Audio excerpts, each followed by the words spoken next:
सोए गैस काज़ी अहमद इंतज़ामिया पारां वाधू बिल मोकिलण ऐं ग़लति डिडक्शन मोकिलण ऐं ग़लति रीडिंग मोकिलण ख़िलाफ़ दौलतपुर सफ़न शहरनि पारां एहतिजाजी रैली कढी प्रेस क्लब अॻियां एहतिजाजी मुज़ाहिरो कयो आहे। अचो त हुन हवाले सां उन्हनि खां पुछूं त हुन जो वधीक चवणु छा आहे।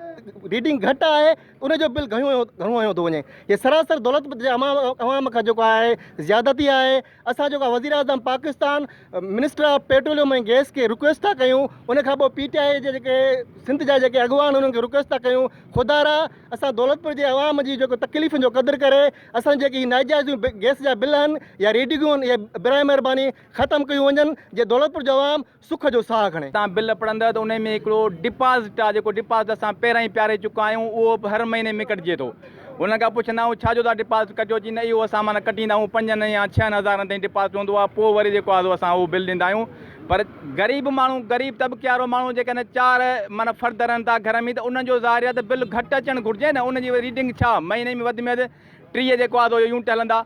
हाणे उहो 30 यूनिट छो था हलनि, माना उन ते माना डिडक्शन हणी उन्हनि ते 1000 रुपया बिल थो अचे। सभिनी खे गुज़ारिश कयूं था महिरबानी करे दौलतपुर वासियुनि सां दौलतपुर जे गैस साहिबनि सां नाजाइज़ी ख़तमु करे बिल दुरुस्त ॾियो, नाजाइज़ डिडक्शन ख़तमु कयो, वाधू रीडिंग वाधू बिल ख़तमु कया वञनि। दौलतपुर सफ़न शहरनि मुतालबो कयो वफ़ाक़ी हुकूमत खां ऐं आला इख़्तियारनि खां मुतालबो कयो त फौरी तौर गैस इंतज़ामिया जे अमलदारनि ख़िलाफ़ क़ानूनी कार्रवाई कई वञे ऐं ग़लति डिडक्शन बिल वाधू मोकिलण ख़िलाफ़ उन जे ख़िलाफ़ कार्रवाई कई वञे। कैमरामैन गुलाब भुट्ट सां गॾु मुर्तज़ा जोकियो, सिंध TV न्यूज़, दौलतपुर सफ़र।